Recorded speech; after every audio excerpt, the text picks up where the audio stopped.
Et dans les rangs de la majorité alsacienne, c'est la grogne après la constitution des listes et singulièrement au sein du RPR où des conseillers régionaux sortants ont été écartés pour cause de renouvellement. Jean Valine s'apprête d'ailleurs à rendre sa carte du mouvement chiracien, Françoise Herbe et Claude Haim. Cette lettre envoyée hier par Philippe Séguin annonce au conseiller RPR Jean-Laurent Vonneau que sa candidature n'a pu être retenue par les instances nationales.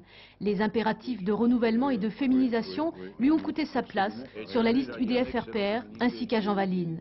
Les deux élus l'avaient appris par la presse, mais les arguments utilisés les font bondir. Renouvellement, je suis à mon premier mandat. Au niveau de la région, on ne peut pas non plus m'appliquer le renouvellement. Le rajeunissement, bah écoutez, si à 49 ans on ne peut plus assumer de mandat, je ne sais pas ce qu'il faut à ce moment-là penser de tous les apparatchiks du parti qui sont toujours là, 70 ans passés. C'est surtout la méthode que contestent les deux élus. Le RPR André Reichart, numéro 2 sur la liste de Zeller, aurait selon eux voulu éliminer tous les sortants RPR. La manière dont j'ai été traité par André Reichart, je mesure mes termes, est totalement abjecte.